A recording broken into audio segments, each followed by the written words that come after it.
Hello there. I'm so glad that you got to be here tonight because, this is going to be so much fun for me and for y'all. Because when I get to talk about topics that fascinate me, I feel like maybe it's something you're going to be fascinated about too. And this is one of those guests. I'm so fortunate to have so many friends in this field, and some of them are the very best at what they do in this field. And tonight's guest is one of them. Before we go further, I just want to let all of you know I appreciate you listening.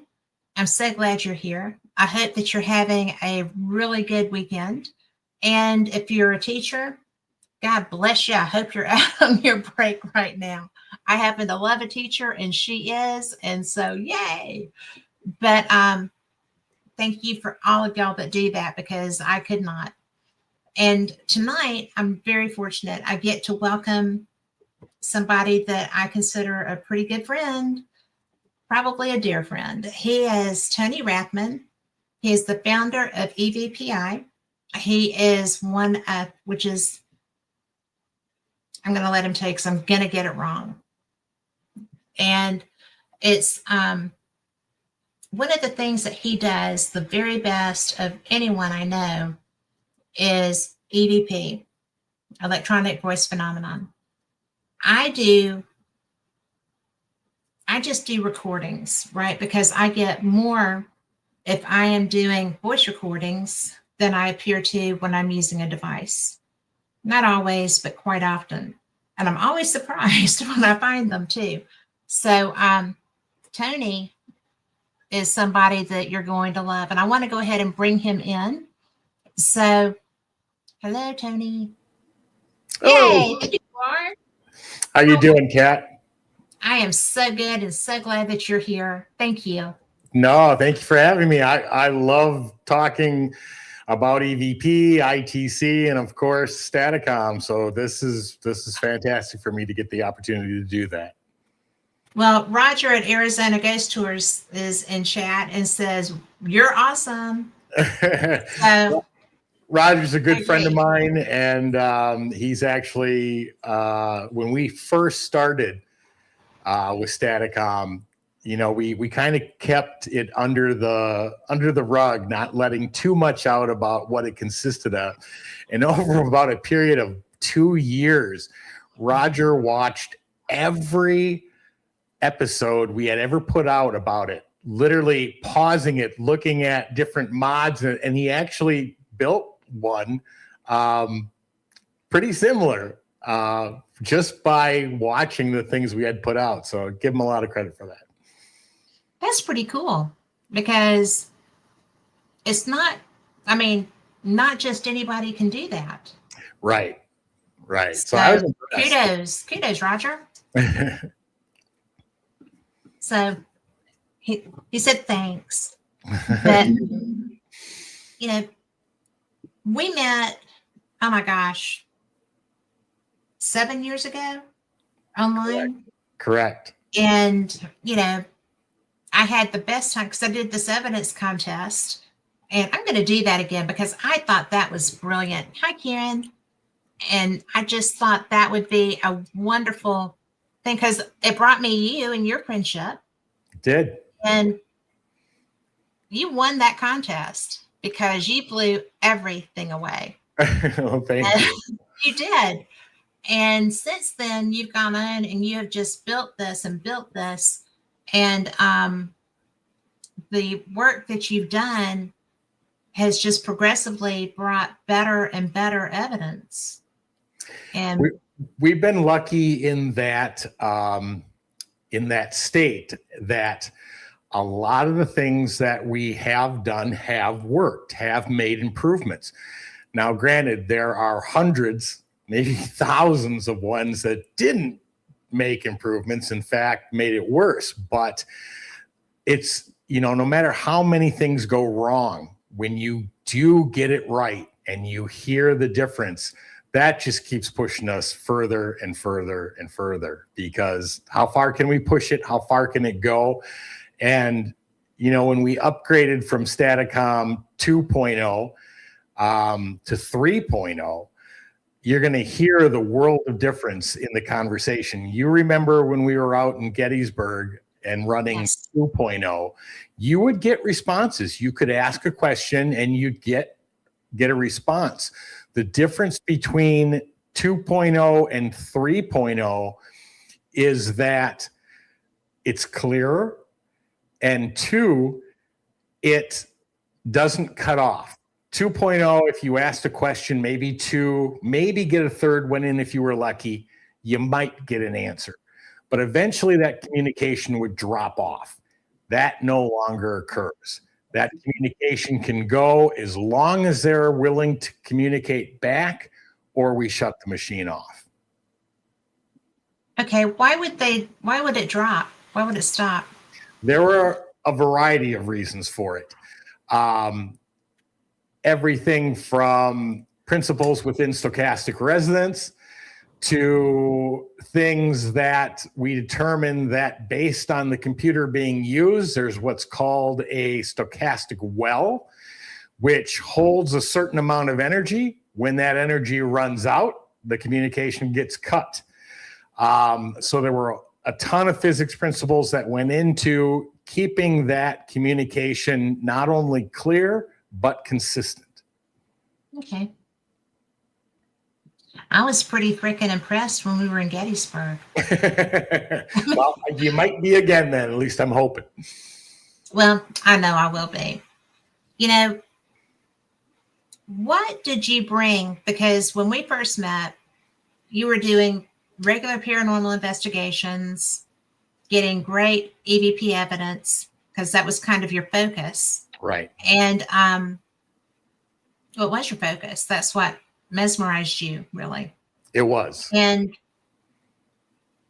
what did you bring? What skill set did you have other than an avid interest and paranormal knowledge? What led you to doing Staticom to start with? Well, lots of things. First of all was almost 16 years ago, because we're coming up now on 16 years of doing this. I didn't believe any of it. And I didn't believe any of it because my father was a physics professor for 46 years. So everything I asked got a scientific answer. Dad, why is the sky blue? Well, it's blue because of the atmosphere that surrounds it, because there's water vapor in. When sunlight hits it, blue is the most reflective color. That's why it looks blue. But nothing about ghosts, spirits, any of that. Right. So when my wife talked me into going ghost hunting back in 2010, on Valentine's Day, I had two choices. I could take her or have her mad at me till the following Valentine's Day. Didn't want that, so I took her. But what caught my attention when she was reviewing were these voices coming out of nowhere and actually answering a question we asked with timing and relevance. Couldn't figure out how that was happening. Was that I think you might have froze, Kat. Yeah, she froze. I think what she was going to ask me was if that was Hotel San Carlos. Oh, you're back. Yes. Now I was asking if it was well, I knew I want to talk about that too, but was this simply voice recorders? At that time, yes. What we got were EVPs on voice recorders, yes. Okay. But the fascinating part was, where was this voice coming from? How did it hear me? How did it know to answer? How come I couldn't hear it with my own ears, but yet the recorder could pick it up? And what was so fascinating about a vocal response was that it was like getting handed a bucket load of information. I could tell whether it was male or female. I could tell whether it was an adult or child. I could tell their emotional state. Were they happy, angry, upset, irritated? All of that came through in the way that they spoke. Mm-hmm. I could tell what language they were speaking. Was it English? Was it something else? I could tell if there was a territorial accent or dialogue in the way they spoke. So I was literally handed a bucket load of information before I even listened to the response. That to me was unmatchable. I feel like that when I get them that way too. Yeah. And that's what caused us to continue to go down the vocal response. And, you know, over the years, when we started, it was all about, can we prove that a spirit can speak? How clear can we capture it? And can we capture the best EVP or the best vocal response ever captured by a disembodied entity not physically in front of us? But it grew way past that today. And I always refer back to Rick McCollum, a friend of both of ours, who said, when I went ghost hunting, what I found was my own spirit. Yes. Now, he said it a little differently than I just phrased it. That's pretty close. But that's huge to us today because we're not chasing an individual spirit floating around. We are literally chasing consciousness, everybody's consciousness, whether embodied or disembodied. And the fact that consciousness survives death, lives on after death, and this whole study, this whole evolution of chasing these voices is not just from a single spirit, but from consciousness as a whole. That's absolute fact. And when you approach it that way, I have found that I'm a much different investigator than I was, 5-6 years ago. Heck, when we go to Scotland or, places where I'm focusing, that's my focus for the trip. That is, I'm a different investigator than I am just if something's around me, around my house or whatever. Right. And that happens a lot more than it used to. But I've lost 2 parents and I've lost 4 dogs. So there's a lot of stuff that happens. But it really is interesting because it's almost like they're isolating you to communicate with you too. It's not just us that are trying to do this. It's both teams. And Correct. I find that to be something that I didn't really take into account when I was first starting to do this. Right. And, there's so much other information too. I mean, when people ask, if spirits want to communicate or consciousness wants to communicate so profoundly, Yes. did they help, did they help you figure out how to do this? And the answer to that is clearly yes. And I think I have a clip in there tonight that shows exactly what they're capable of doing and how they helped. Do you want to go to that? Why don't we play it? Just because it'll give, this is when the upgrade to 3.0 just began. I knew what I wanted to achieve. I was hoping to achieve it. And we were testing it. And I believe Roger was there that night. So was Karen, who's also in the chat. But this one is called Settings. And this was when we were literally trying to take the new system and get it dialed in.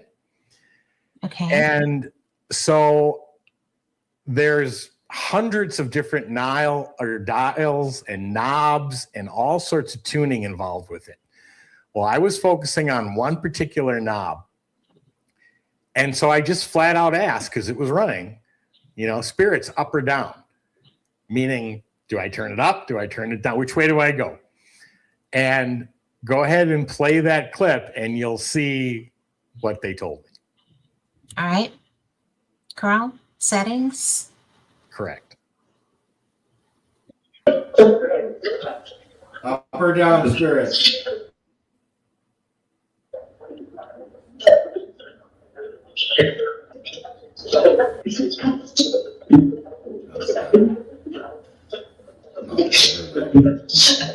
Seven. Okay. I can go to 7.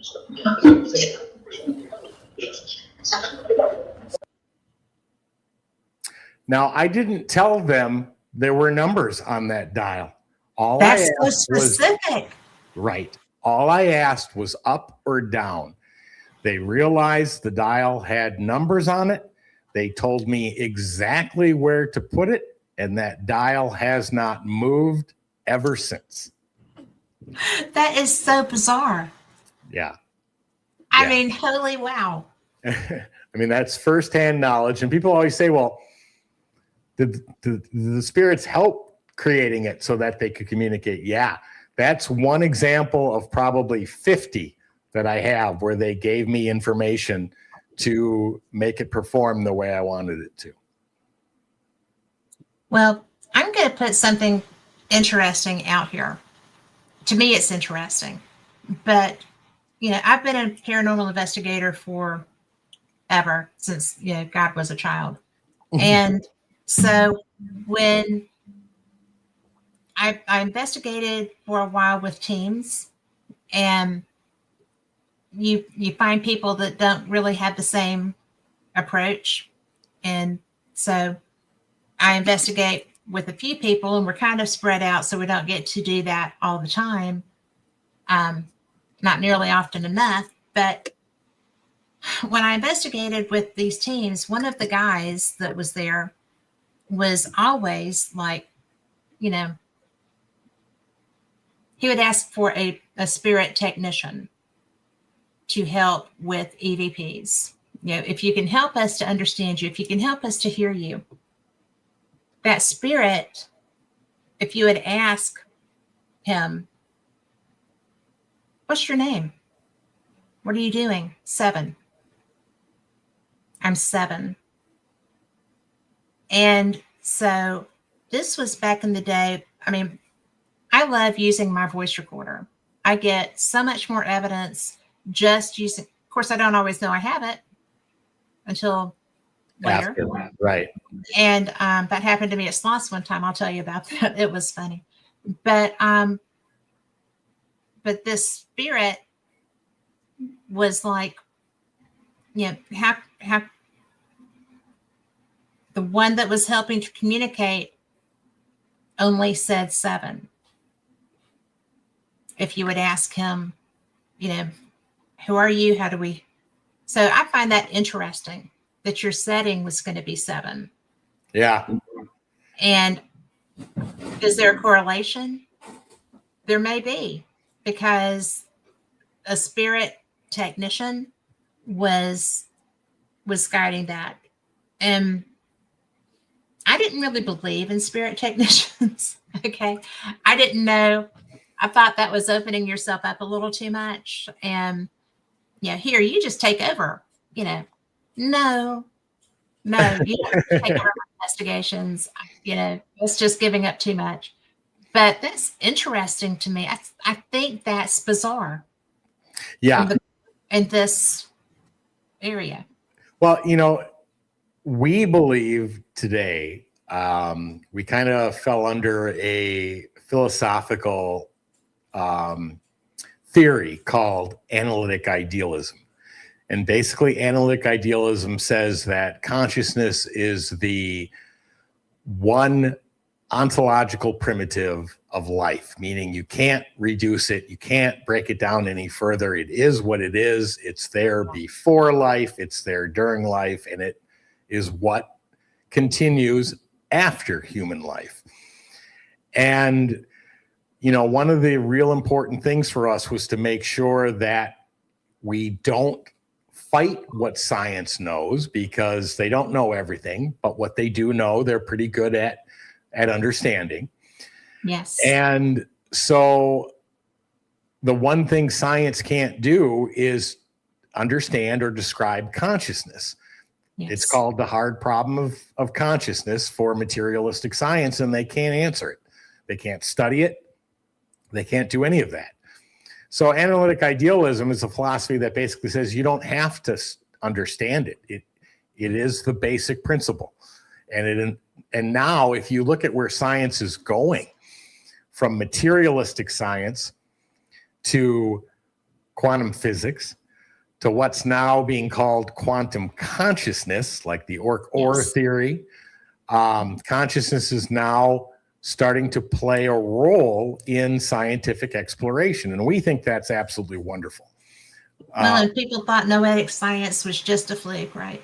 Right. Right. And now they're realizing that things that we call atoms and other elements when are actually change their appearance when actually observed. Yeah. And that means that it is the conscious observation of it that is changing the actual reality of what's being observed. And that is their consciousness doing that. Correct. Not just ours. Right. I mean, it's reciprocal. Right. So the possibilities then, when you start to back that up to things like thoughts of mind over matter and thoughts become reality, that becomes so real, it's a little unnerving, because if you push those boundaries of what can be done then by thought, by thinking something strongly enough to make something happen, yeah, we believe it can. Yeah. Roger says consciousness is sounding like gravity all of a sudden. Perfect example, because yes. I mean, gravity was absolutely frowned upon and made fun of, and it took, I don't even remember how many years, a long time for it to be accepted. And now today it's even being altered, thinking maybe that science has found other elements that may be causing what we're calling gravity. But, you know, same thing with Galileo saying that the earth revolved around the sun and the earth was, yes. But half of the huge progresses made in science were not looked upon favorably to begin with. And even back in the heretic lately. Exactly. Even back in the 40s, Nikola Tesla said if science would spend a decade looking at phenomena versus material, they would learn more in a decade than science has learned in its lifetime. And we believe also that to be absolutely correct. I agree. That man was so, I swear, he had to have been a traveler. Could have been. He had thoughts, ideas, and theories, and he proved most of them to be correct. Now, that information didn't get passed along because all of his information was confiscated and was locked up somewhere by the government, but such a shame. You know, it just kind of makes you think that somewhere out there, there's someone that can get to that. Right. And so, you know, by so many different methods, there's so much out there. And if I were rich and famous and have more money than God, I would have a reward out there for that. Yeah. I mean, seriously, I would have a reward out there for that, because that is so, it's so potentially, I believe it's true, that there is stuff there that would make everything about the human existence better. Agreed. And I mean, he wasn't stupid. He was so intelligent and so ahead of his time that he was a threat, or they wouldn't have treated him that way. Exactly. So I would offer anything I had if I were,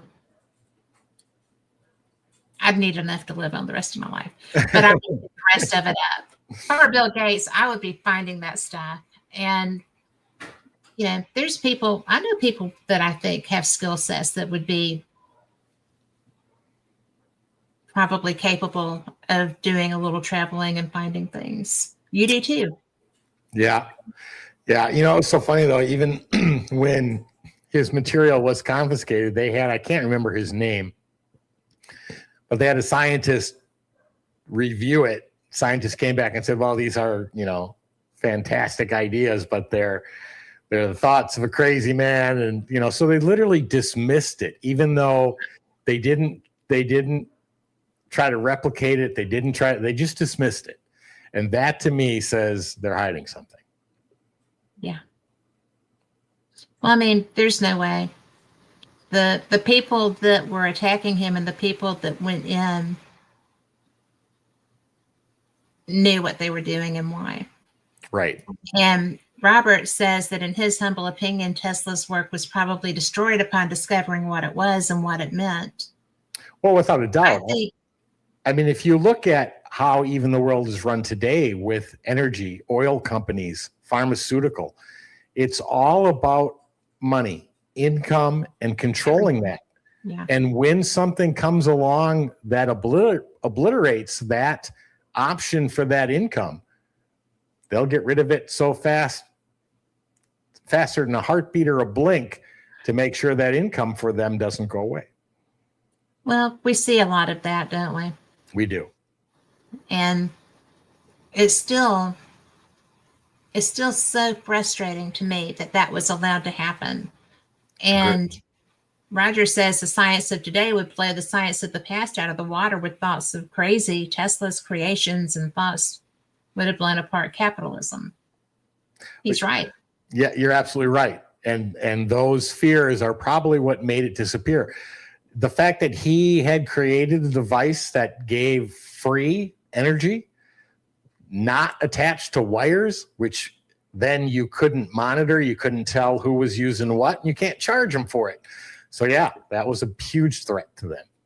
Absolutely. And I don't know, I can get on a soapbox about that without too much trouble. But and I have actually touched stuff in a motor that wasn't supposed to be and wound up getting a DC thing and lived to talk about it. But it was a few That's minutes good. before I could. But you know, the knowledge base is so it's just so above people in his period that I just think it's astounding. It absolutely is. And, you know, science during that time, the early the 20s, the 30s, scientists weren't afraid to go down a path that may not have been politically acceptable without being criticized too bad for it. Today, it's horrible. I can't even we've been trying for over a year now to get a scientist to look at what Staticom can do.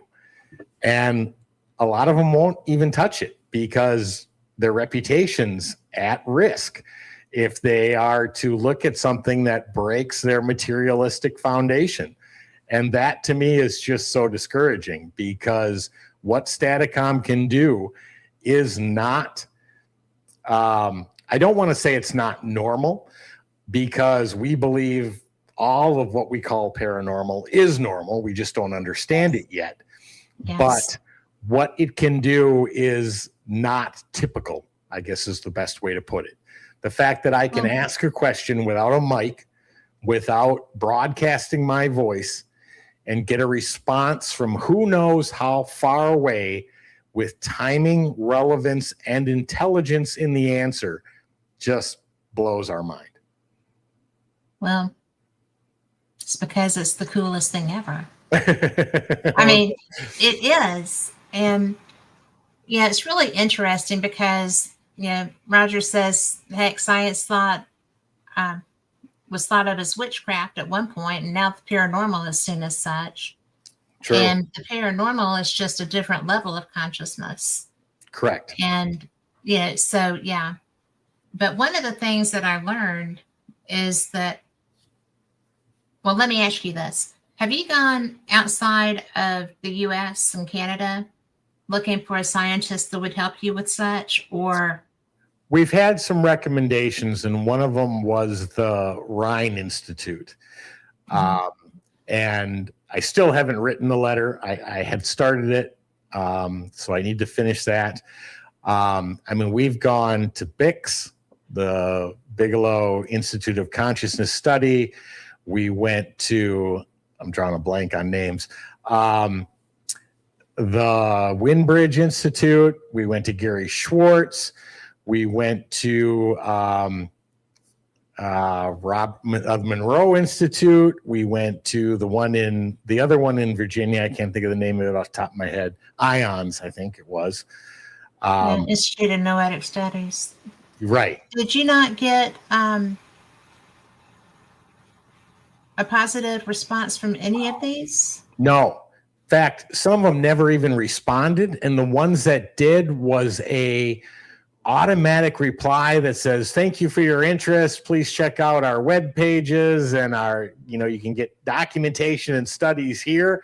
And I'm like, you didn't even read what I wrote, did you? So yeah, it's very discouraging. Because I know some of the people with IONS who are very into this, and I can give you specific names later. That would be great. But because they know this is true. Yeah, it is 100% true. And this is the research that they do. All of the institutes that you mentioned, this is what they do. Well, and that's what we thought. And that's why we reached out. I said, hey, I have something that is reproducible. It can be reproduced 24 hours a day, 7 days a week, 365 days a year. You can study this. Nothing. No responses. That's very disheartening. Well, it is. And I think it was Dr. Schwartz who wouldn't touch it because, again, it's the reputation. Him being a very high-level PhD associated with a major University of Arizona, he didn't want to touch it because I wasn't a PhD and not associated with, and therefore he didn't feel my credibility was at the level it needed to be to look at it. Just okay. Well, they have a freaking UFO library that's off the chain. So they're willing to open themselves up to certain unusual science studies, right? Right. That's hogwash. That is absolute hogwash. Well, that's what we thought. And unfortunately, we keep trying. Hopefully, eventually somebody will say, yeah, let's take a look. Well, we'll reach out to people. I'll give you people to reach out to at two of these places. I would love that. And, yeah, thank you. And what kind of scientists are they if they're not interested in pursuing something of that nature? Because the whole purpose of being a scientist is to test theories. Correct. To test, to push beyond, or we wouldn't fly. Exactly. And then it becomes a difference between science and scientism, which is completely two different aspects. They are. Right. One's supposed to look at everything, figure out through research what they believe is going on, and expand on it from there and say, okay, yeah, we believe this is happening, or no, we don't, and here's why. But if you're just going to ignore it because it doesn't fit your principle, that's not what science was meant to do. Sometimes from my reading, people I've talked to in the fields, various fields, they're afraid. And even people who do study not natural sciences, right? The paranormal, the things that are not easily explainable, even if they document people who are having experiences, I think that going beyond that level is something that intimidates, because if they maybe just positing an idea, a theory, if they are locked in to this mindset of, well, this is a human based phenomenon, but it's not necessarily human interaction, because a lot of this is not human interaction. It's different levels of spirits. It's coming from different places than here. It's stemming from, I know in my experiences, and I'm certain in yours, because you're getting a lot more information than I'm getting, what is the farthest removed from this time period information that you've gotten? That's a very interesting question for a variety of reasons. First of all, if you look at the construct of time and space, that's a human construct. We invented it. Yeah. We don't believe spirits are under any aspect of time and space. So to say where something came from, we can't, because if they don't adhere to that principle, which we invented, and our time is a linear based, saying that you have the now, and then you have the past, which occurred before the now, and then you have the future, which is yet to come. But yet you're never in the past and you're never in the future. You're always only in the now. You can remember stuff that happened in the past and hope for things to happen in the future, but it is literally the here and now is all that exists. And we believe that's the same for spirits. So people always ask us, well, did you ask them, have them tell you where they're from? Okay, how do you do that? If time and space, and especially space, is not based on feet, miles, light years, that's all human construct. Yes. We've had spirits say you wouldn't understand. And then people say, well, come on, we're smarter than that. We'd understand. Okay, let's break it down to as simple as it gets. If I asked you, Kat, do you like ice cream? And yeah. Okay. And I say to you, without using time, the human construct of time, tell me when you had your last ice cream. You can't. The last time my brain triggered that way. You can't do it. So, I get that. You can't say last week. You can't say 3 days ago. You can't say 2 hours ago. That's all the human construct of time. Something as simple as when did you have your last ice cream? That's a brilliant descriptive. Without the use of man-made construct of time, you can't do it. So it's the same thing in our perception of why they can't say, well, I'm located here. Because first of all, we don't think they're located anywhere. They have the ability to be anywhere at the blink of an eye and thought of consciousness. They can create any environment they want. They can be anywhere they want. They can come and go. How do you know that? Well, because we've done tests where we've asked them to, like we did a test where we were in Phoenix, we had some friends in New Jersey and some other friends in North Carolina. We were all connected online. We had one person write a word on a piece of paper and didn't show anybody what the word was, just wrote it. We couldn't see it, wrote it on a piece of paper. He said, okay, I wrote my word. We used Staticom. We said, Staticom, what word did this person write? The voice came back and said, zebra. Our friend held it up to the camera. Sure enough, he wrote zebra. The person running Staticom was in New Jersey at the time. So they literally went and got the information. Now, whether they actually had to travel, that's the question. If the information is passed through consciousness, they didn't have to go anywhere. The person who wrote it was thinking what he wrote. They got that information through consciousness, from our individual consciousness as being human bodied to universal consciousness, and then sent that message back through Staticom, which was in a whole nother part of the country. And it gave us the answer online to all of us. That's fascinating. Yeah. Yeah. That's so fascinating. So, that's mind blowing. That is a whole different level. Absolutely. And with Karen and Roger, is this 3 or 2? That was 2. Really? Three's even better. So with Karen and Roger, who are in the chat, Roger went and looked up, I don't know, 20 or 40 questions online about history.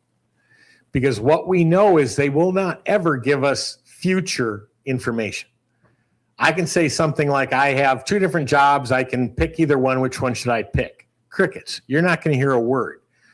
Because they're not supposed to mess with the timeline. Right. And they're not supposed to mess with our ability to learn, grow, and evolve.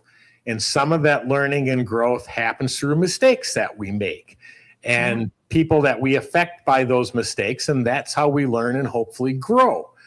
They cannot touch that. We call them universal laws. But they will tell us anything we ask about something that's already occurred.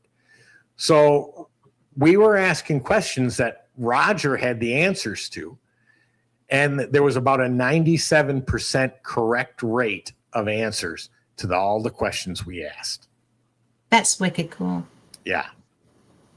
Robert in chat said, like the scene in the Mothman prophecies, chopstick. Right. Exactly. Robert knows everything. He's so cool. Yeah, he's very cool guy. But I don't really know.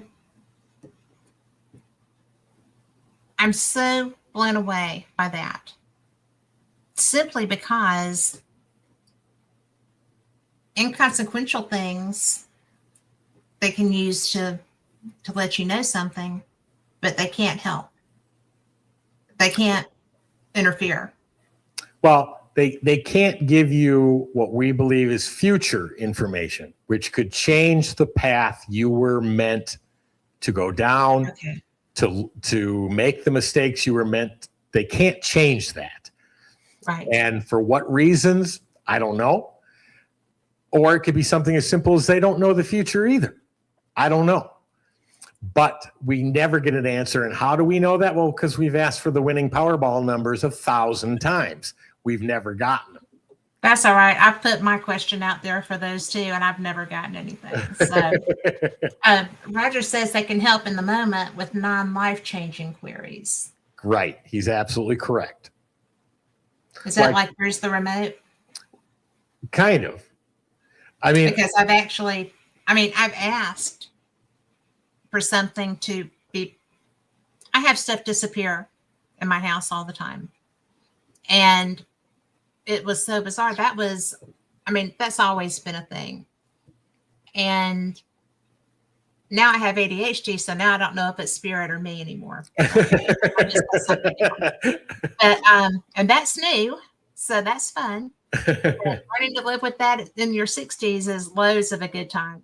But it's really interesting because I will have something that I absolutely know where I put it. And I will go back and it's gone. I mean, to the point that I would never leave my keys out of a cabinet, right? Because if they're not seen, they could probably try it. But I have literally sat there and said, I have to go. This is serious. I need these. You need to put them where I can see them right this red hot minute, or I'm going to have some serious problems and it's going to be your fault. You have got to help me with this. and I walk out of the room and I come back and in this instance, my keys are sitting on the table where they were not when I was looking for them. Yeah. And, I'm just like, why would you even do that? I mean, I get feisty with my house spirits, but it's just like, you cannot do that. What if I got hurt and I couldn't say something and somebody had to come find my stuff or, find my keys and they didn't know to tell you? Right. Have this. Right. People think that's crazy. It's so not, because that happens. And sometimes they think it's funny. Not gonna lie. I've heard chat, but when it wasn't consequential, and it's just crazy. But I would love to be able to hear a voice, to pick up and just say, what were you thinking? And get a response. Right. No, and we'll get to that. But a really good example. I have a friend named Ryan Skinner, and he's on Skinwalker Ranch, Secrets of Skinwalker Ranch, and Blind Frog Ranch. He's been on both shows. But when he was a kid, he wrote a book called Skinwalker Ranch. He did. Because he used to sneak onto Skinwalker. Correct. Matter of fact, when we were in Utah at Phenomicon, we took Staticom out to Skinwalker Ranch. Did you? But the problem is that we were outside. We were right up against the gate. And we didn't have enough power with the vehicle to get it to run, which was so unfortunate. No. But there's a clip that I sent called Fish, and it's with Ryan Skinner, and we were doing online testing, and his question was real simple: what did I have for lunch today? And we got that. Yep. Carl, can you? And they're going to be, some questions will be simple, some will be more challenging. The first one I have is, what did I eat for lunch today?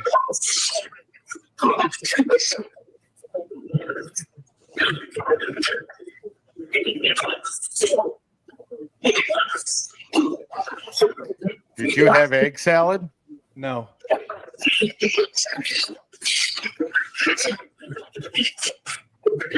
What did Ryan have for lunch, Spirits?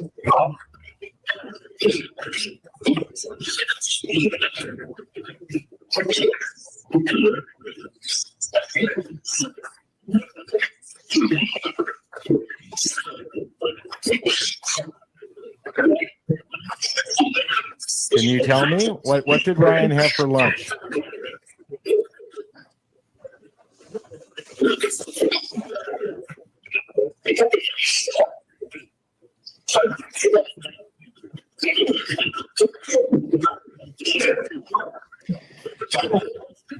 This question is for Tony. Do I have to have the image or the answer in my mind already? Or yeah, I mean, it's going to be there anyway because you know what you had for lunch. That's enough to give him the answer. Honestly, I'm pretty capable of being pretty brain dead. As a trucker, I can turn this brain completely off. It's like I just realized I didn't even know what I had for lunch until I just stopped. Oh, yeah, it would help if you know what you had for lunch. And that's part of what I'm trying to understand is, are they pulling this from my own thoughts? Or are they able to look? They're pulling it from your consciousness, which is connected to universal or theirs. Okay, spirits, what did I eat for lunch today? And I'm thinking of it right now.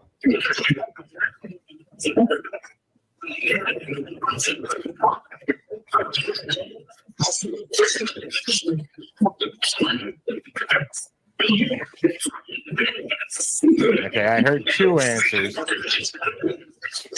Spirits, one more time. What did Ryan have for lunch today?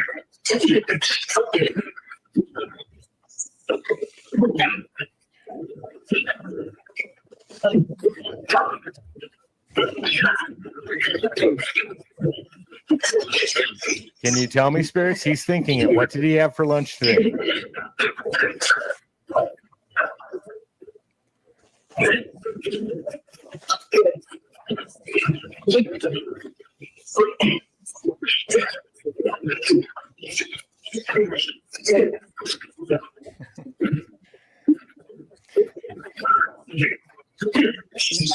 Tony, what I don't want to do is I don't want to come up with the answer. I want you to say the answer, Okay. because I might be listening for a word that I'm thinking of, and with that pareidolia.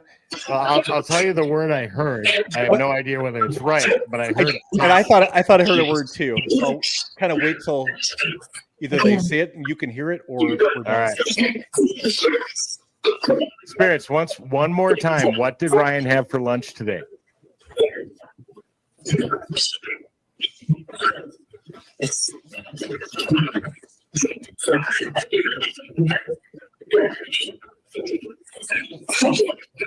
I keep hearing pasta. No? I would die if I had pasta. I'm gluten intolerant. Okay.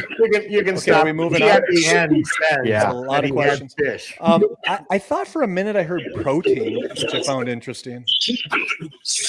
And it was tilapia fish, and I'm trying to eat nothing but like the highest protein. Oh, okay. So there, he just said it was fish. But you know what? Now that you said it, let me ask again.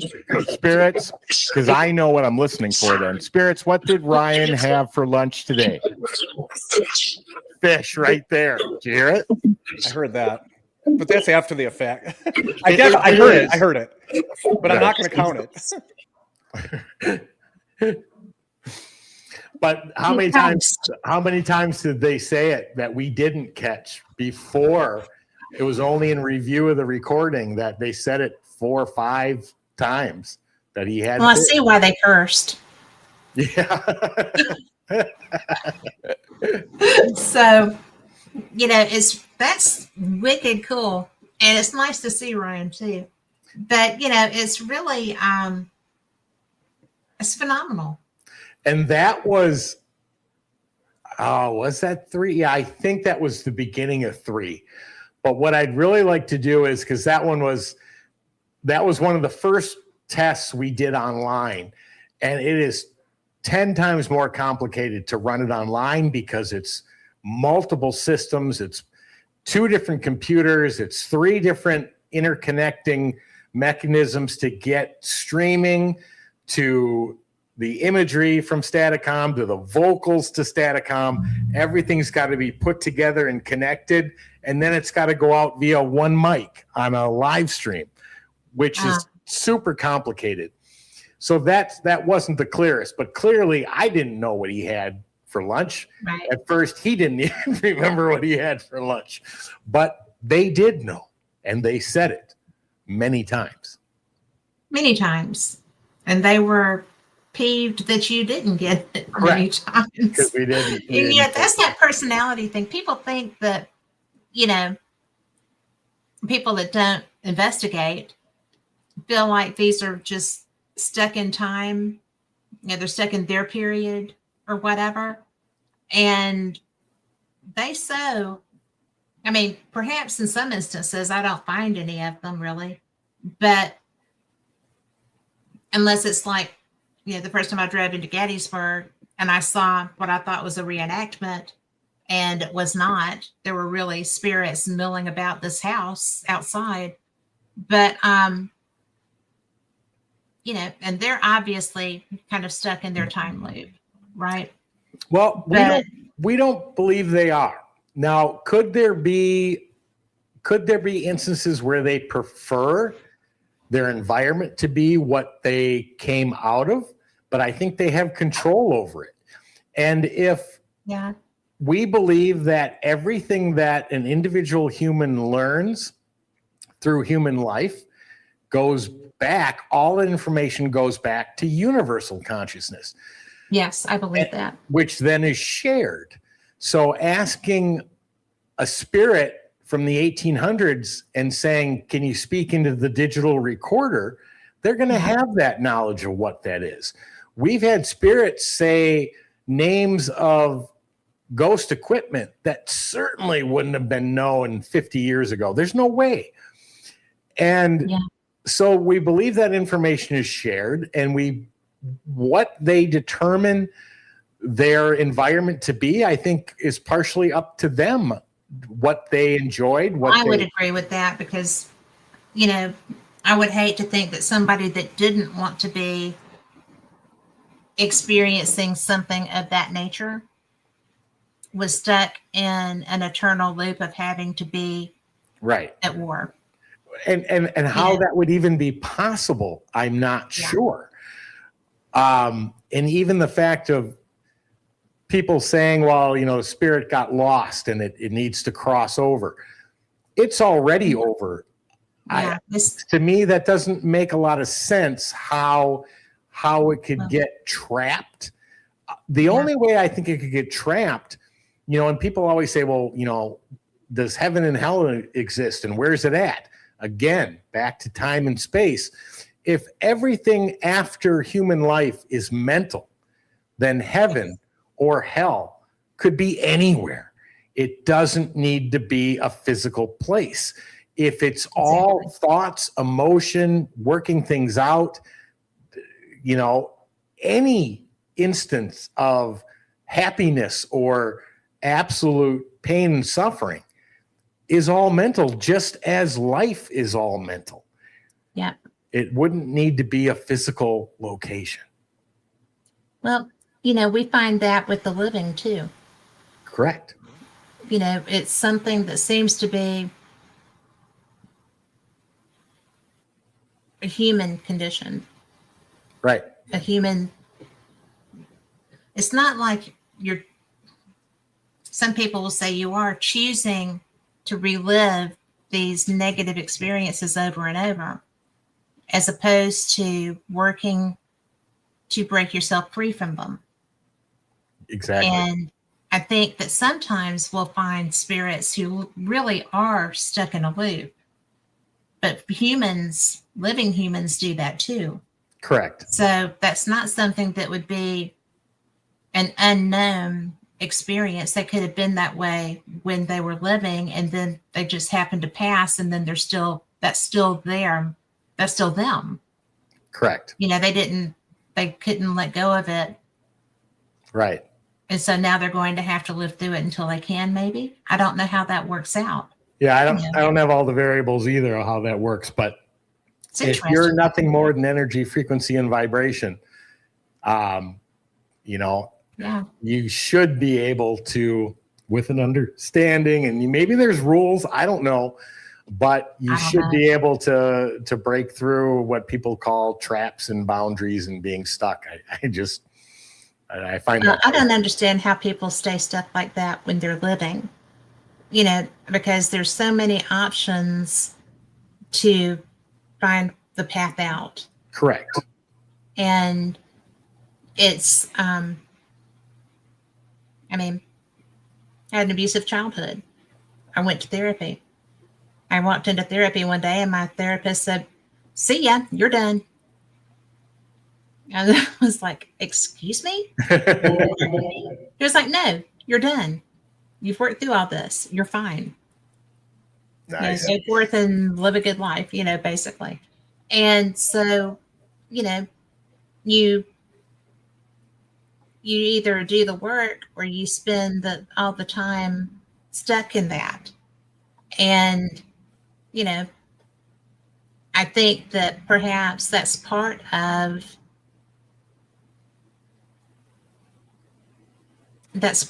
what I see with maybe what we call residual energy, residual hauntings. There's people, I live in Birmingham. There's people at Sloss who are just there knocking around working, you know. And I have a doctor that his kid, you know, he told his kids what I did. They wanted to go on a ghost hunt. So I was like, well, we'll go to Sloss one day. You know, we'll just meet up one morning. And we did. They had experiences, but I had, you know, when we were done, I walked back out to their car with them, came back, you know, went back downstairs to where I had been and made sure that I didn't leave any equipment. And I heard people walking around up around the impellers. And it was a nasty day. People weren't there for fun, you know. So I just had a voice recorder going and I just yelled up, you know, Who's up there walking around the impellers? I got 3 voices. And they were hilarious because one of them was like, bad customer. And then a little European voice said, Jawohl. And then another man said, bad customer, eat shit. And I was just like, didn't need to start anything, but just wondered who you were. I'm out. So they still interact. I mean, they're still who they were. Right. That doesn't change, I don't think. No, we've had people identify past loved ones by voice, By the voice, by the way they respond. But the big thing between, like I said, 2 and 3 was to not have those responses drop off and to improve the clarity. So if you play the clip called responses, this is going to show that we literally can ask question after question, get response after response, and just keep that communication going. This is one of the first ones we recorded, so there's no real scientific questions being asked here. We're just seeing what it could do. But if you play that, it'll give a very good indication of the fact that this is now true 2-way communication. That is so cool. And it's called responses. Correct. Oh, that's not it.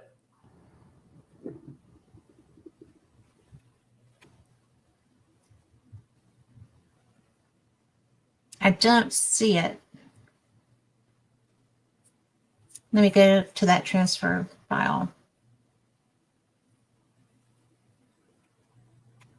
You can talk amongst yourselves. So let's see what I got. Let me see if I can pull it up. Oh, there we go. Let's see.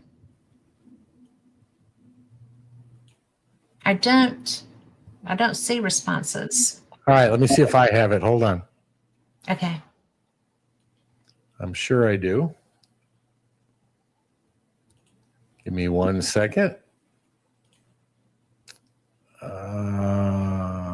Here we go. And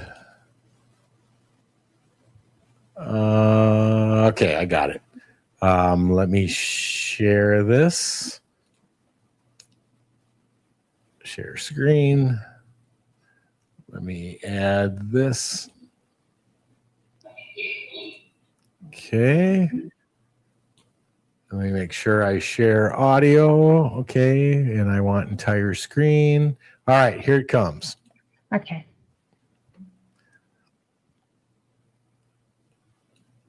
And if you just add it in, I will hit play. Okay, here it is.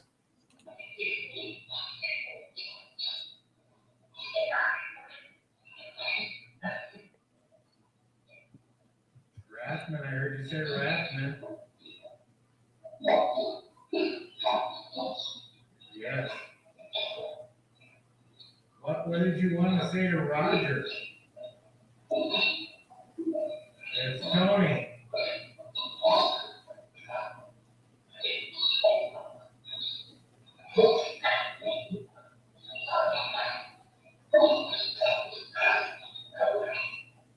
Spirits, can you hear me?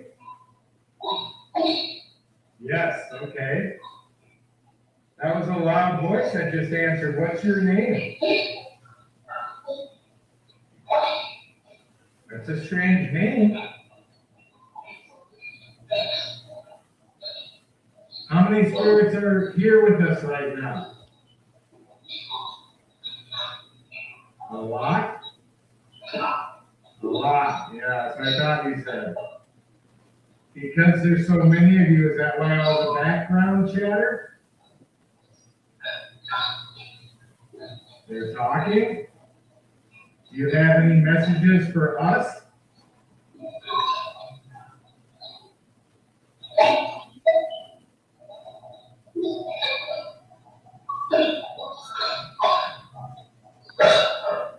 Rathman, I heard that.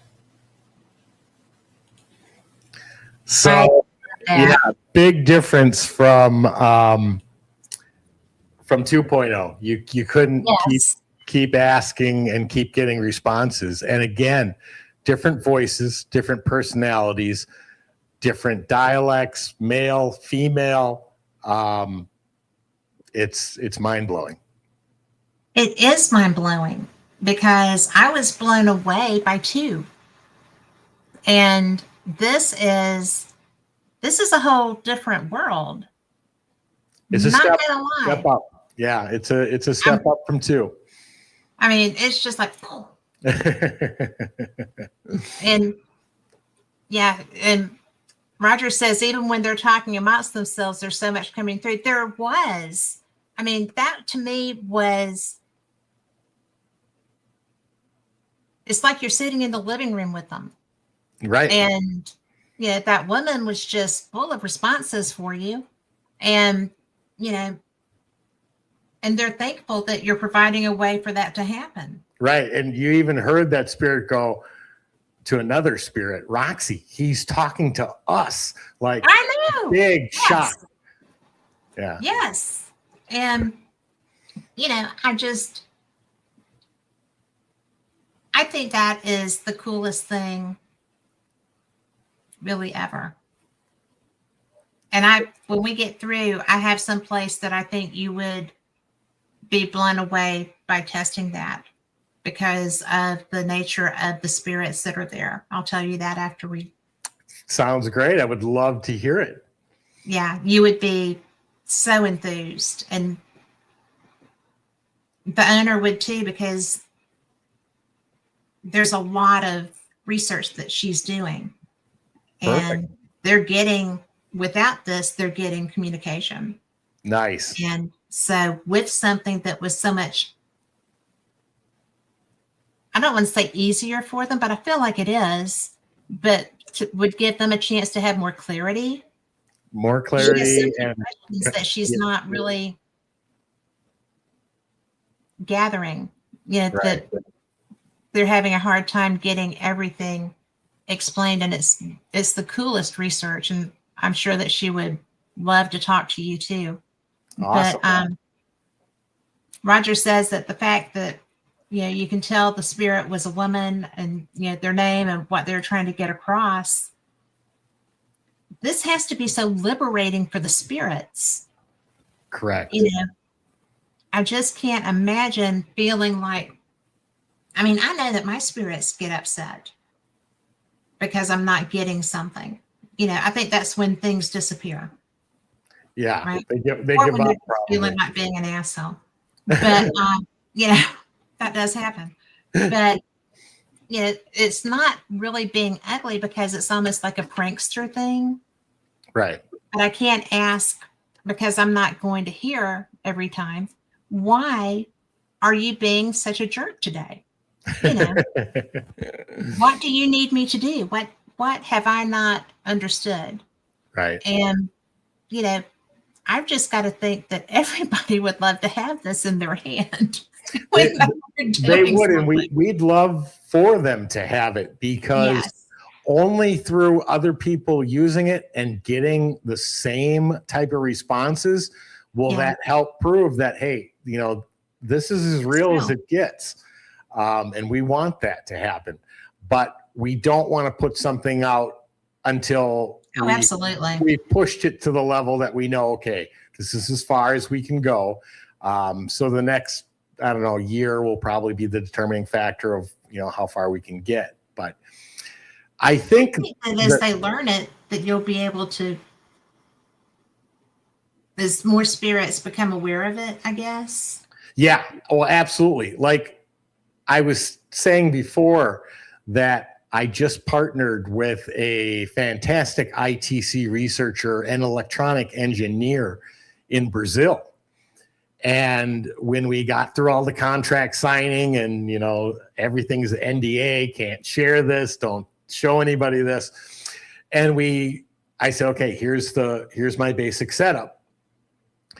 And when he turned it on and started asking questions, the spirits immediately said Staticom. They knew the system. Yeah. but they were speaking to him in English because that's what they speak to me in, as well as other languages. And I've got clips to show that as well. But I said to him, just tell them that you need Portuguese. And it wasn't more than 24 hours later, he sent me clip after clip. They are now speaking to him, exact same system in another part of the world, because he's in Brazil, so South America. They communicate with him in Portuguese now. Get out of town. Nope, dead serious. Okay, that's a whole different kettle of fish. Oh, yeah. I mean, that's a whole different... It's behavior modification. It's picking up, bringing a different skill set that they're doing. They're bringing different without anything more than just the information. Right. And the gentleman's name that I'm working with is Samuel Andrate. And his father did spirit research and wrote a couple of books and all sorts of other things. So his son learned some of it from him, and then of course his electrical engineering. But he was blown away when he turned it on and he heard full English sentences. And then he's like, I'm like, just tell him, just say you speak Portuguese, have him use your native language. Sure enough, wasn't the next day he was sending me clip, and now they're speaking Portuguese to him. Yeah. Just amazing. So, obviously, they are so enthused about having a method of communication. You know, they're as enthusiastic as you are. Correct. And that, I think, is your game changer. It is. Because they're going to help you get this there. Correct. And they have been, and hopefully they will continue. There was another clip that... one that they do speak, it's just a short phrase, but it's to my wife, and it's in Tagalog. And that clip is called Fourth Rounder Testing. The clip we just watched was the night before. And I came home from work and I said, let's turn this thing back on. I want to know if it's still working like it did last night. So we turned it on. The clip's called Fourth Rounder Testing. Go ahead and play that. And you'll hear that Tagalog phrase, Kailan, I think is the wording for it. And it means, when was that? But I'm pretty sure it's in this clip. And Cherie caught that immediately because it's her native language. Right. The time what?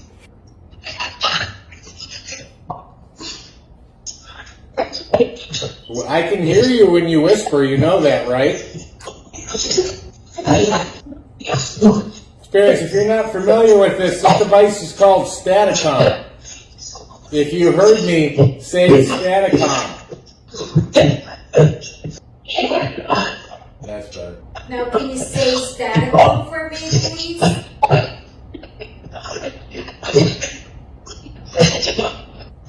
All right, Spirits. If you don't want to say Staticom, let's play another game. What am I holding in my hand? Glasses. Thank you. Thank you very much. How about pineapple? Can you say pineapple? Oh, perfect. Thank you. How come you can't say Staticom like that? It's one word. It's one word. Staticom. Have you not been able to talk to humans before? If you can hear me, spirits, say elephant.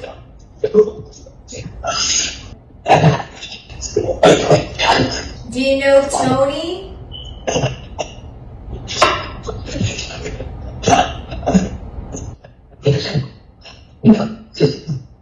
It's me. If we use this device to help cold cases, will you answer the questions?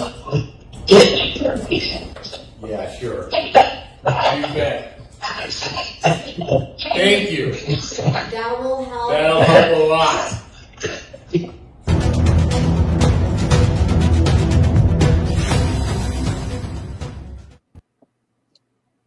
Okay. Okay. Holy crap. This is bizarre. Yep. Yeah, and there's so much in there that if you don't know, like I asked the question, are you not familiar with speaking with humans? And the phrase that came back was like Becky. Now, most people, that wouldn't mean a thing, but I am really good friends with a gentleman named Don Phillips. Don Phillips was on Unsolved Mysteries with his abilities. And the spirit he communicates with is named Becky. And I actually had her respond to me through Staticom, and I sent it to Don, and he said, "Oh my God, that's her. That's her voice." But to have a random spirit say like Becky, Yes, blew me away. And then, like I said, they answered my wife in Tagalog, Kailapan, which means when was that? And then we're going to get to the fact of what I asked the question about, can we use this for cold cases? Because if they're willing to give us answers to anything that's already occurred, if police or FBI are at an absolute draw blank, not knowing which way to turn, this can probably help and get them answers immediately to more information. and it wouldn't have the stigma Correct. that using a psychic does. And the only reason that probably has the stigma is because you have a third party interpreter. Yes. Meaning they get whatever messages or information or feelings that they're receiving, then they have to reinterpret it into what they believe it to be and then reinterpret it to you. Yes. Whereas Staticom, you don't have any of that.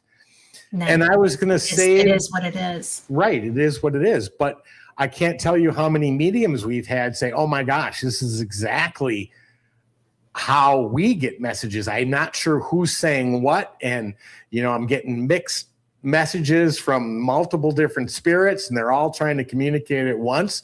Well, Staticom shows that to actually occur. Well, yeah. I mean, when that woman was communicating with you, there was all kinds of stuff around her. Right. I mean, she was getting feedback from other people. Right. And that's the other cool thing about it now is that we don't even have to speak. We can turn it on and listen to them speak to each other. That was the best part. I'm sorry. I thought that was the best part because, like with those three spirits that I had that intercommunicated, I was just like, oh my gosh. Right. But, because, I mean, obviously they have to. Yeah. And using other devices, or my friend has one in her location. Hey, Sue. And they will communicate through there. And that blows me away too. But because I do need, I prefer confirmation if it's something that I'm going to tell somebody that I heard, right? Because I do not go out and say, this is what I do, because it's situational. It's not Right. always. But, it's just so fascinating because, like I said, I can see that I'm going to have to take a mortgage out of my house. But this is so, it's going to be not just a novelty. It's not going to be just a toy or just a novelty tool. This is going to be a for real Communication. You're communicating beyond anything that we're aware of, really. Right. And to me, obviously they don't have to be in this plane of existence. Do they even have to be in this plane, this cycle of time, or, you know, in a galaxy far, far away, which is the one that I find fascinating, because I do get feelings relevant to that, you know, and so I think that that makes it a whole different world. And I think that probably that has a lot to do with how you have caught people's eye, maybe. Yeah, I would Because I agree. think that you are. Thank you. And outside of the paranormal field, you know, this is something that people are talking about outside of this field. Right. And it's that interests me too, because I do a lot of different things because I have a lot of different interests. And, you know, I'm a member of the Scientific Coalition on UAP Studies, which is a lot of rocket scientists and engineers and pilots and astronomers, and, you know, but it just really, I would use it for a lot more than ghost hunting. The doors it could open are, we don't even know the limits of it yet, but you said so many things I just want to comment on. You know, when you start talking about UAPs or extraterrestrials, and then you break that down to what we believe as idealists, that everything is consciousness. Well, then consciousness doesn't end at human life. No. It probably includes all extraterrestrial life as well. And then therefore, all that knowledge is part of universal consciousness and return to it. Because people always ask, well, how do you know you're speaking to spirits? Well, because they'll identify themselves as either spirit or consciousness. Right. But they'll say, well, have you ever spoken to an extraterrestrial? I wouldn't know. No, if you they're wouldn't know. speaking English, and because I can't see them, as long as I can understand what they're saying, I wouldn't know. But does that mean I have or I haven't? I don't know. All I know is I can understand what they're saying. And if they have the ability to speak English or know our language, then I wouldn't know any different. Well, you wouldn't. And, you know, that's where the actual conversation comes into play. And if somebody's communicating with you, then obviously they're willing to have that conversation of some time. Correct. We can't make them speak. Right. No. But I think that's where the relationship period can come in. And like, I have friends who have relationships with spirits in different ways, you know, places that they go all the time and they're familiar, the spirits are familiar with them, or if you have familial spirits around you, or any type of thing, you know, it's just the whole concept is mind-boggling. It is. It really is. And the things that could be learned or understood, or it's just I am so right now. I'm so excited for these possibilities. And you know that I'm a tech girl. I love this stuff. I don't have your knowledge base. That's not my training. And it's just so fun to consider where this can go. And Roger says, well, Sue said that even our own galaxy is staggeringly, amazingly, unbelievably large. Yes, it is. And growing. Space grows at the speed of light daily. And that's the coolest thing. And in order for that to occur, so would a universal mind, if that truly does exist, because one could not grow at that speed if the other one's not, which is why all of us bring back everything we've learned and expand, because a universal mind could not expand itself. And in order for a single mind to grow, it would need experiences outside of itself, which is what human life and probably every other life does, to expand universal mind, which then expands space daily at the speed of light. this is the part that gets me. And because we have another comment too. But before I read that, I wanted to say that, as we grow, we have so much more capability than we use. We don't even use, 10% of what we have. And then when people expand beyond that, then they are judged or considered odd or whatever. And one of my favorite movies is Lucy, because, I do think that is something that if you can find a way to unlock something, there's so much in there. Right.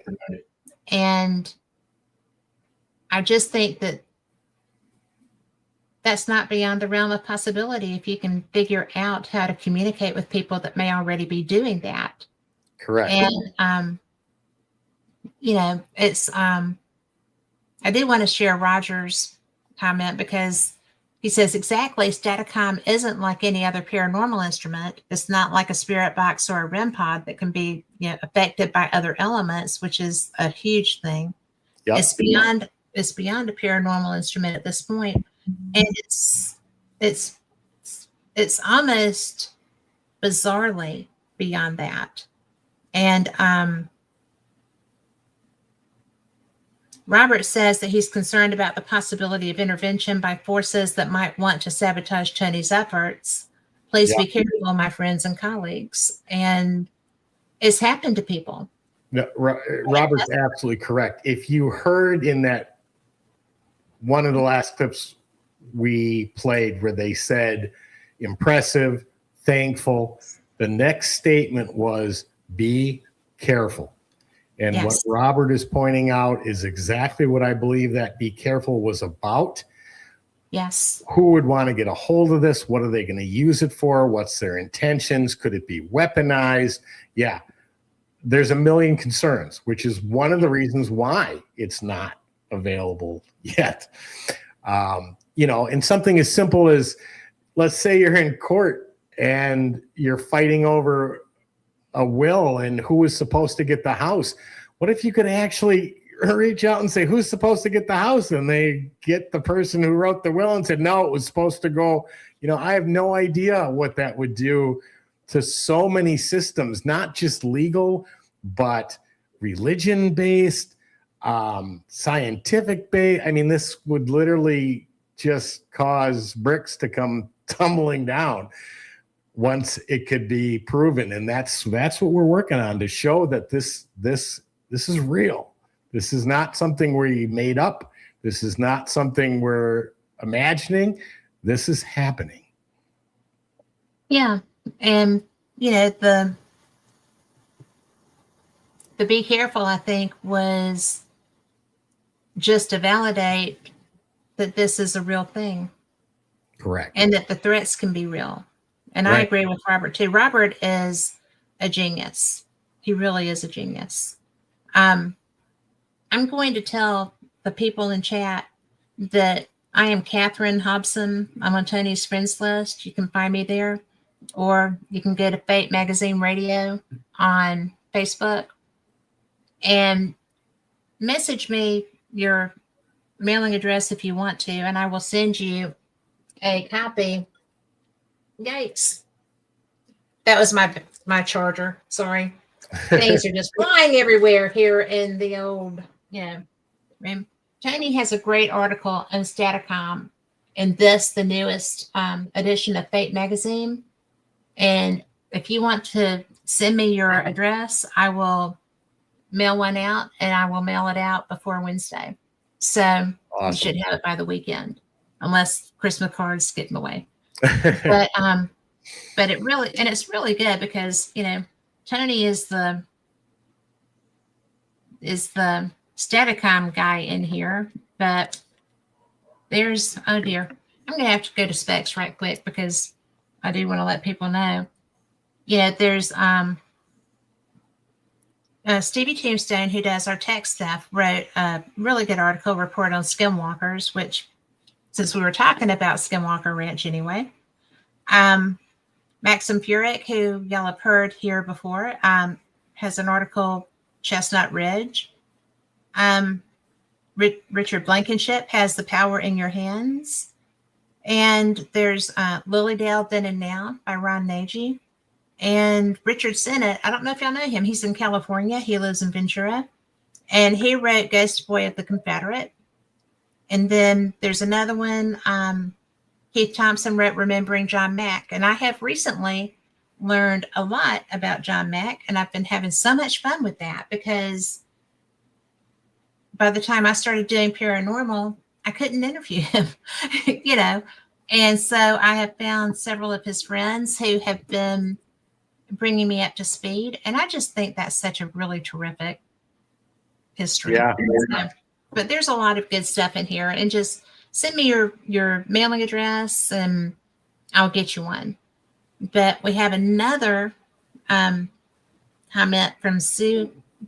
This guy is the best guy. But anyway, Suadon, FYI, our sun is in the middle of a large empty area in the middle of our galaxy, sort of like a South Sea island in the Pacific. Very isolated. Look up local bubble on your convenience. So if he says it, you can take it to the bank. And I'm going to be looking it up when we get off of here. Absolutely. But, you know, but I just think that you're making such a difference. And I know that you took that be careful to heart. And I also know that your wife is your research partner. And I know that she is very well protected as well. She is. So, you know, and, you know, you can always, you know, pack her up and send her here if she needs to get. I will feed her Southern and love on her and show her the beach here. So kind. So kind. But, well, you know, y'all are good people.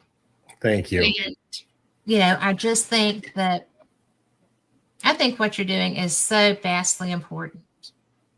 And I'm so freaking blown away by the difference that you have come across between 2 and 3.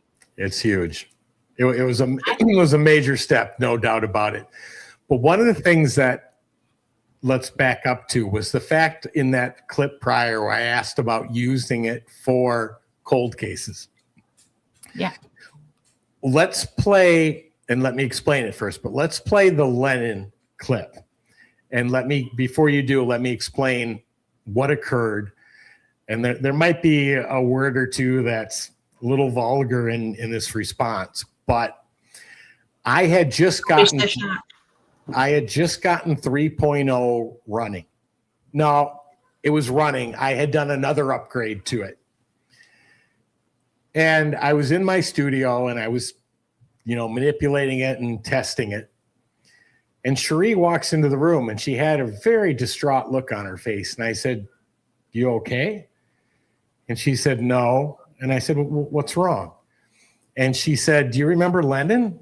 I said, "What do you mean, do I remember?" "Of course I do. He was a mutual friend of ours, childhood friends of Cherie when she grew up in the Philippines. And last time we were visiting, we went out to dinner with him. Really nice guy, but he was a politician." And she said, "He was murdered on Monday." Now, this was Wednesday. This was 2 days after. Well, I had Staticom running when she said that. And so she started to speak again. I said, "Wait, so just don't say anything more." I said, "Get your phone." I said, "You don't have to record our voices, just so you can hear us in Staticom." I said, "And ask some questions." And so we did that. Like I said, this was 2 days prior that this had occurred. So that was on Monday. This was on Wednesday. And you're going to hear all the responses to everything we asked on what happened to him. Did he know what happened? And then we asked one final question. Who did it? And you're going to hear that as well. Okay.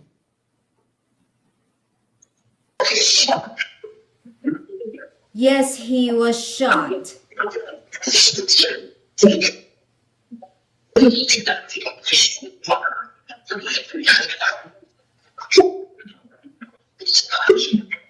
Lenin, did you know that you were shot?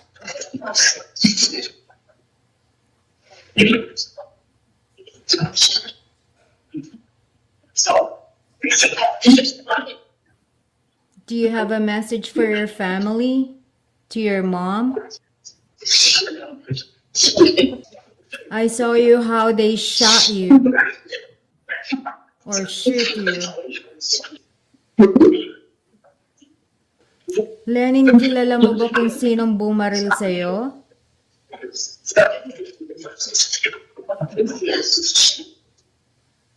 Yes, para mabigyan ka ng hustisya.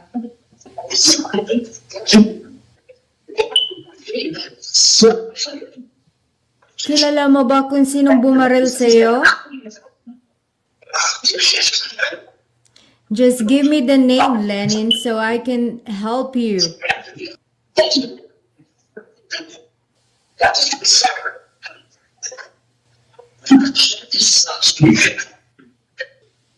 you know how you were killed?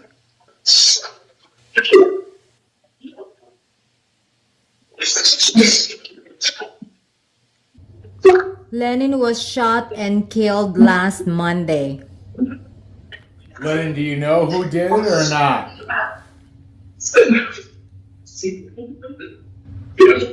Yes. Can you give a name, please? Let's start with first name. What's his first name?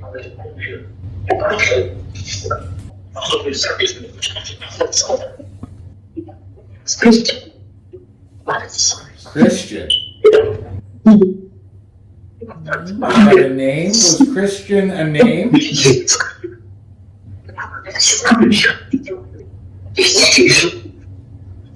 Was Christian a first or last name? Okay, first name. Do you have a last name?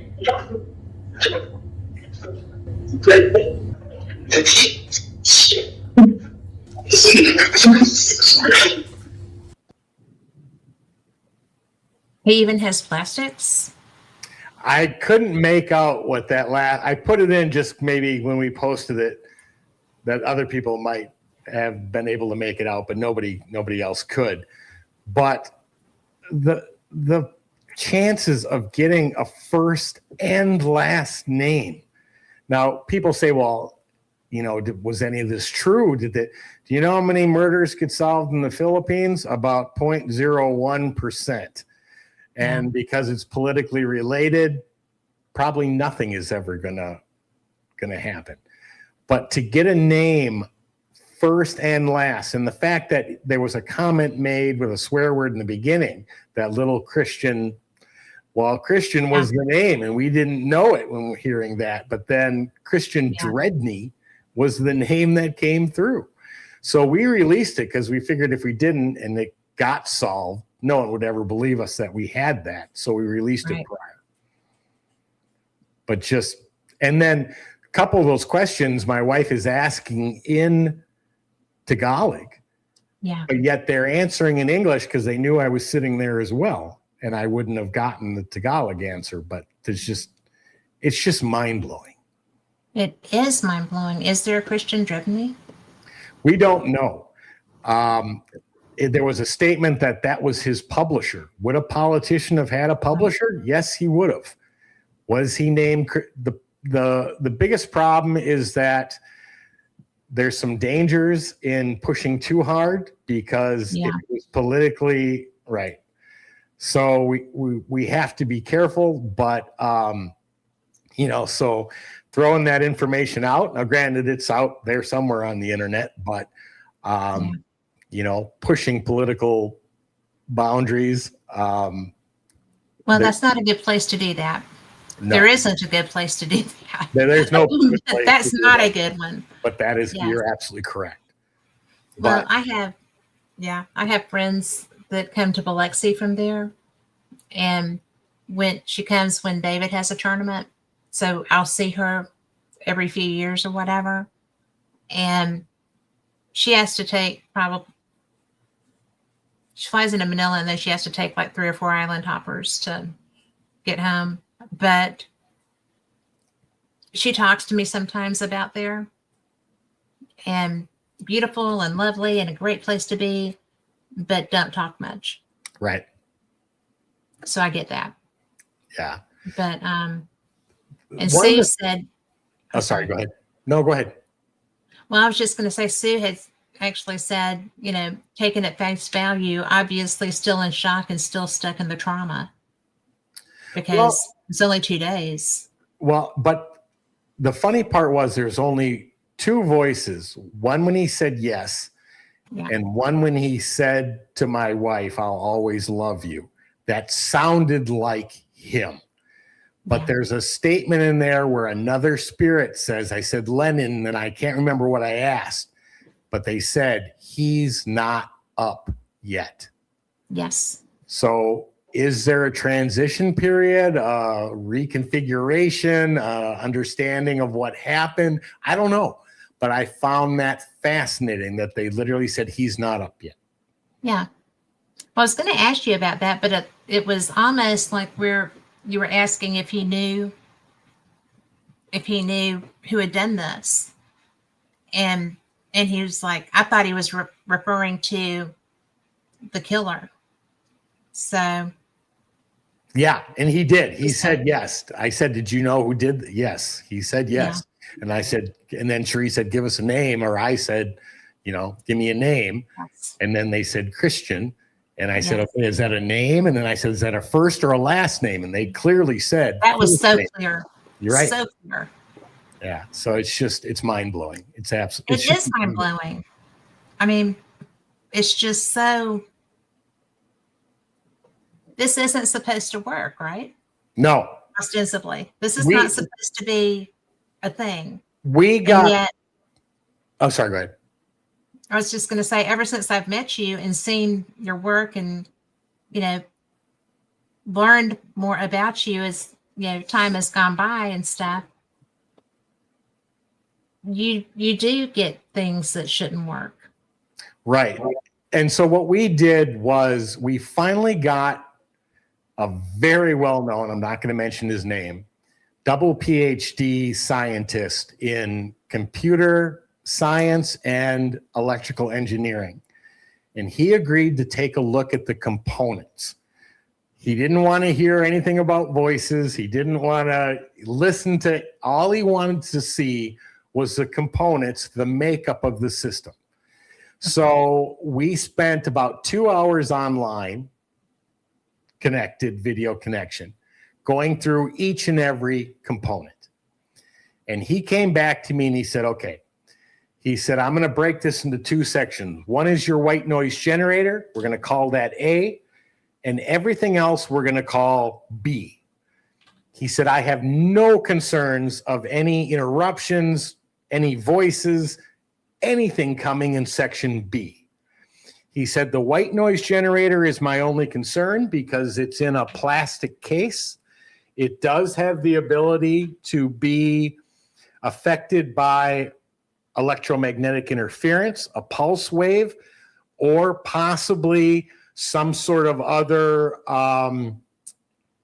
energy wave that could cause disruption. He goes, I don't know about full speech, but he goes, we're not looking at that. I want to stick to just scientific electronics. He said, so do me a favor. He said, either take the circuit out or rebuild a circuit. I built a brand new one, a brand new white noise generator. And we encased it in a steel case to get rid of low electromagnetic interference to protect it from it. Right. Then we wrap that in military grade Faraday material to keep higher signals out, like satellite. Then he told me to pound a 10-foot metal pole 2 feet into the ground and ground the circuit that's in the box to the pole, which is 2 feet into the ground. He said, you still get voices after that? I'll be impressed. Guess what? We did it all. Voices didn't change one bit. Get the heck out. I love that. Didn't change a thing. And it has no ability to pick up radio wave, satellite, ham radio, walkie-talkie, cell phone, nothing. It is blocked from every signal. There's no mics for input. There's no sound banks of words. There's no voice-generated AI that doesn't exist. So that's why when he went through it, he goes, nope, there's nothing here to generate vocal structure. And the only thing that's put into the system is white noise. White noise contains no vocal data whatsoever, no syllables, no words, no sentences, nothing. Vocal data shouldn't exist in white noise, and that's all we're using. Yet we get full sentences in response to what we ask with timing and relevance and intelligence. Blown away. I am so blown away. And Roger says you've even keyed up on walkie-talkies and handheld hams, and near it, nothing affects it.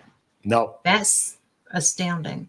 No, and we've done electrical surges next to it too to see if anything changes within the audio wave, meaning that it could still, that those surges of electricity could penetrate the steel box and nope, had no effect on it whatsoever. So it is 100% protected from outside interference of any kind.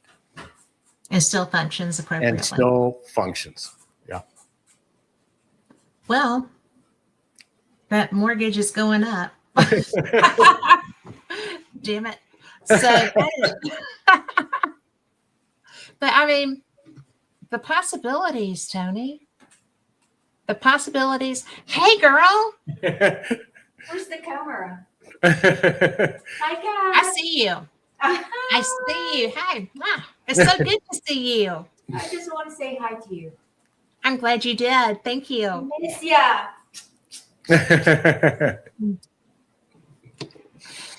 I do love your wife. She is So so beautiful. She is a wonderful inside and woman. outside. Yes, she is.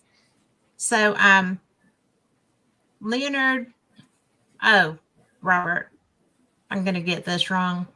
Leonidovich.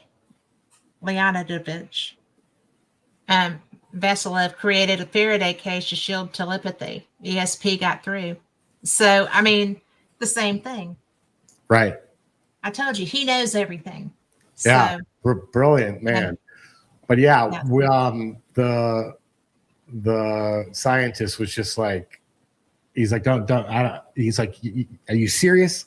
It didn't change a thing. I said, no. He goes, that's all I want to know. I don't want to know anymore. Because they don't want to touch the paranormal side because of it can affect their reputation. And I completely understand that and respected the fact that he just took a look at the components. And that meant the world to me that he did that. well, that's if that's unassailable, then the other is too. Right. Right. Robert said experiments in distance influence discoveries by Russia's foremost parapsychologist. There you go. Yeah. But I just am. I think you're brilliant. Thank you. I've always been so impressed with your work, and even though some of it I don't get all the time, I don't. It's not my forte. I mean, I'm kind of my own interaction thing, and even that's not always, perfect by any stretch of the imagination. But I just can't tell you enough. Just with the 2.0, I mean, I had personal experiences in that room with that running, and it was impressive to me that y'all could run side by side. And so there were two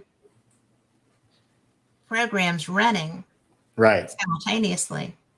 And the spirits chose which ones to come through.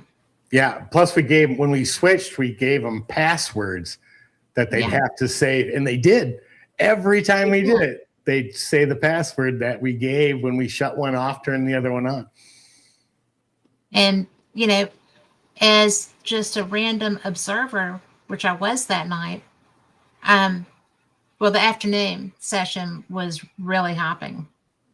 I think the people in the room got tired, so I don't know what was going on when it started to slow down, but then it picked back up. I mean, it was bizarre because it never failed. Right. You know, I told you that my dad came through. My dad does not, as a rule, come through anything, whether he just wanted to be in Gettysburg with me or what. But, you know, it was just to me, that was odd. And Robert says, no disrespect for my other guests, but this show is the best one in a long time. So every show with you is the best one in a long time. I love having you on. But, you know, it's really the most bizarre scenario for something like this to work outside of, you know, I'm going to get in trouble for this, but the paranormal field is built around mysticism, and this person has these special abilities and that person has those special abilities, and only the people with those abilities can communicate with spirit, and, you know, yada, yada, yada. And I have friends that applies to, and it's true that they have these abilities. You cannot take that away from them, and this won't. But this is a difference only because there is no emotional attachment to a situation that you're trying to read. You know, there's not going to be a human element necessarily brought in, except that your friend Lennon was upset. He was audibly upset. He used the F word to describe this man, which is how I would feel if somebody shot me, by golly. Right. But I would probably have been much ruder. But, you know, it's just,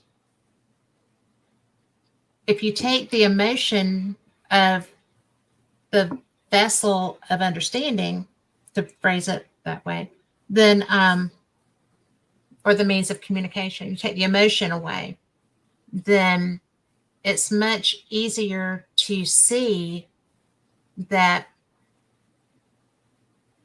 this individual was emotionally suffering because of being murdered. Right. Maybe he was dead.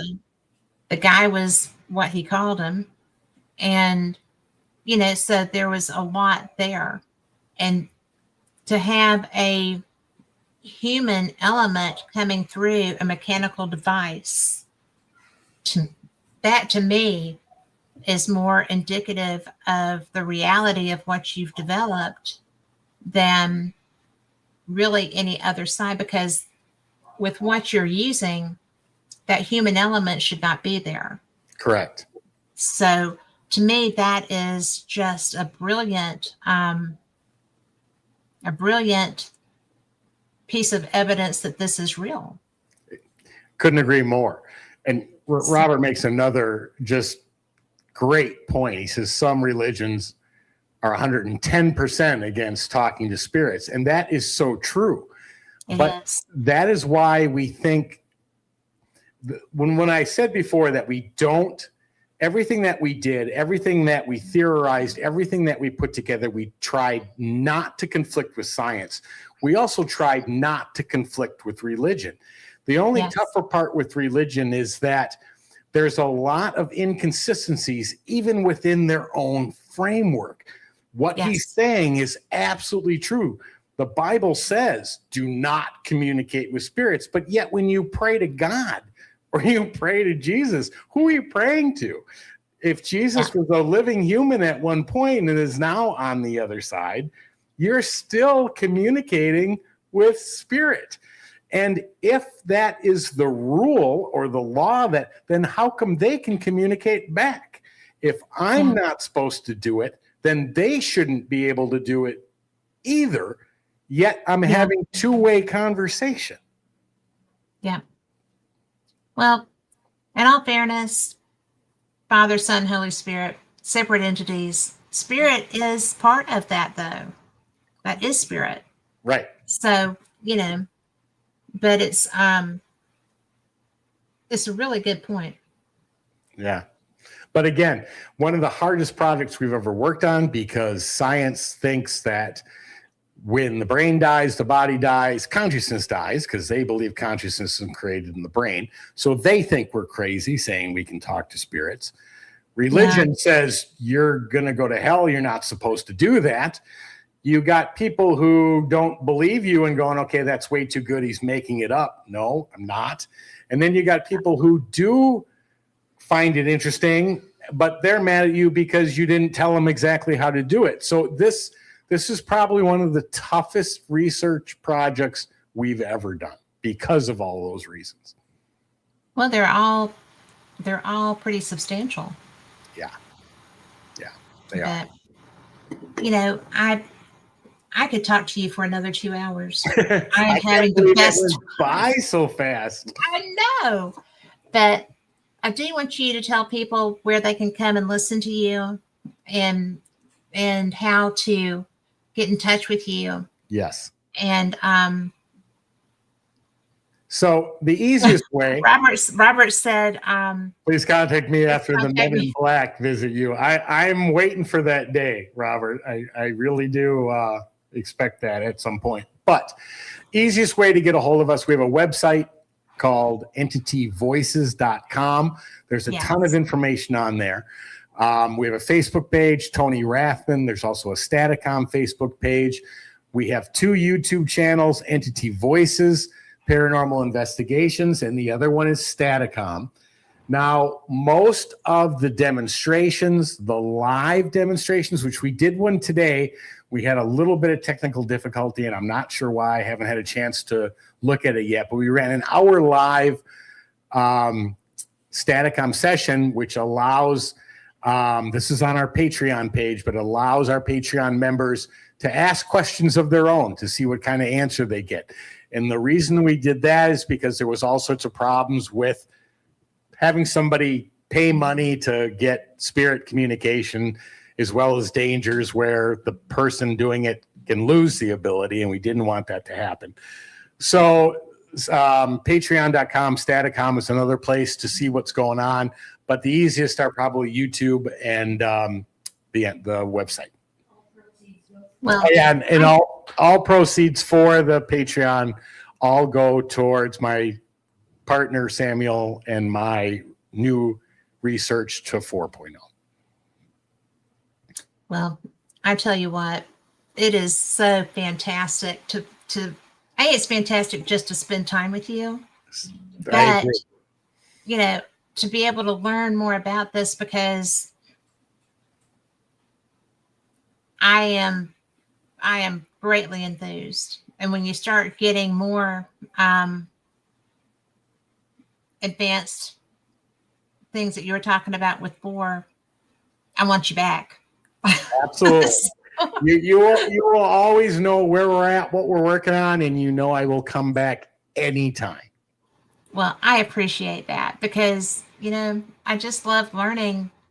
I love spending time with you, but I love learning about this project, and your regular, Entity Voices has always been fascinating to me.